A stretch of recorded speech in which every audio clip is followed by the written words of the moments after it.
as a prior question, Sec, para saan po ba yung confidential fund? Yes, for our confidential funds, this is based on. Check lang, ma'am. The Joint Circular 2015-01 of the COA, DBM, DILG, Governance Commission, and the Department of National Defense. And the use for this confidential funds is expenses pertaining or related to surveillance activities in civilian government agencies that are intended to support the mandate or operations of the agency, particularly those listed in 4.8 of the joint circular. And that is the purchase of information necessary for the formulation and implementation of programs, activities, and projects relevant to the national security and peace and order, rental of transport vehicles related to confidential activities, rentals and incidental expenses related to the maintenance of safe houses, purchase or rental of supplies, materials, and equipment for confidential operations that cannot be done through regular procedure without compromising the information gathering activity concerned, payment of rewards to informers, non-employee of concerned government agency subject to the following conditions of A, B, and C, and uncover, prevent illegal activities that pose a clear and present danger to agency, personnel, property, or other facilities and resources under the agency protection done in coordination with appropriate law enforcement agencies other than that which may be authorized by the GAA. Some of the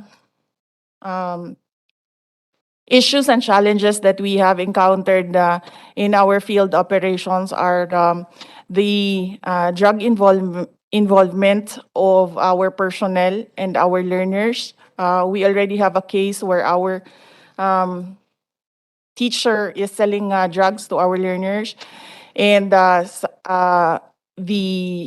all forms of abuses. We have physical abuse, we have sexual abuse, and other forms.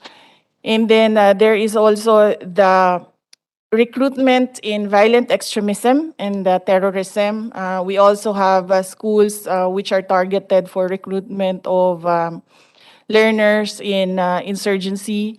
We also have cases, and we are working right now on the involvement of our personnel and our learners in child pornography. We are currently working with this with the Department of Justice and other illegal activities that our learners are recruited inside our schools, as well as these scams that are happening online and inside our schools, both of which victimize learners and teachers. These are just examples of cases that we have encountered in field operations.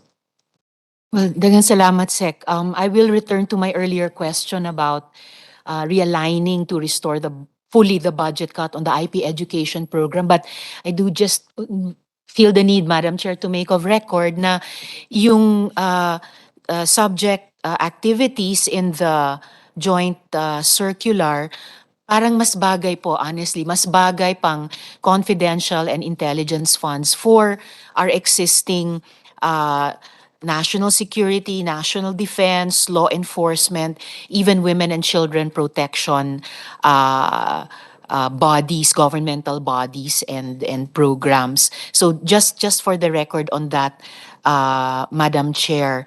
But I'll return also to my question, Sec, kung bilang affirmative action, kung voluntarily po i-realign ng department yung confidential fund para makumpleto ulit yung natanggal na budget cut sa IP education program.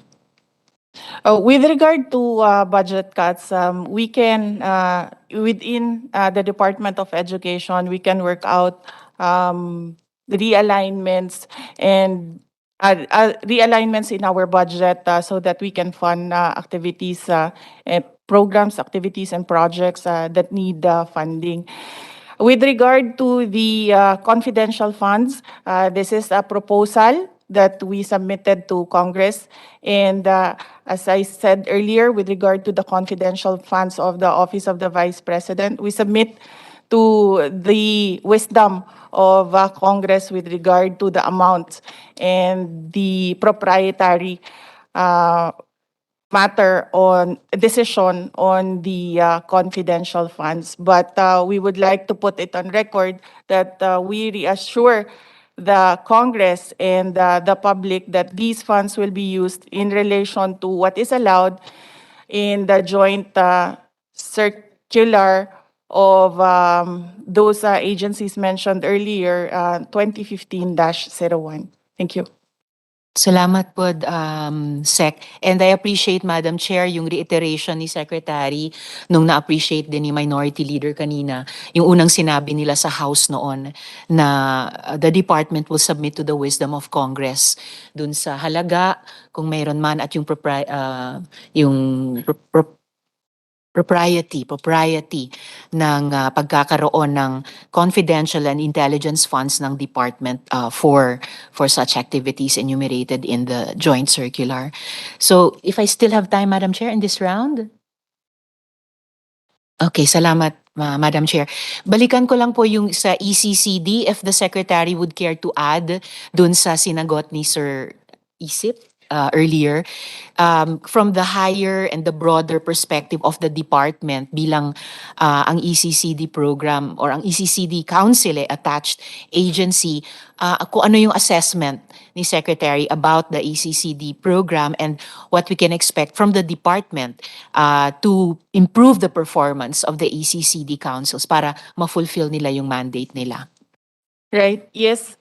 We already, after his question and answer earlier, we talked to Director Isip, and we asked him what is the problem with their procurement, and he made us understand that the problem is that they don't have an executive director in their council right now because their previous ED was coterminous with the appointing authority from the previous administration, and there is a pending paper application from the same executive director that is lodged with the Office of the Vice President. And we committed to him that we will, Yusek Densing committed to him that he will look into where the paper is right now, considering that there is also a change in the executive secretary position.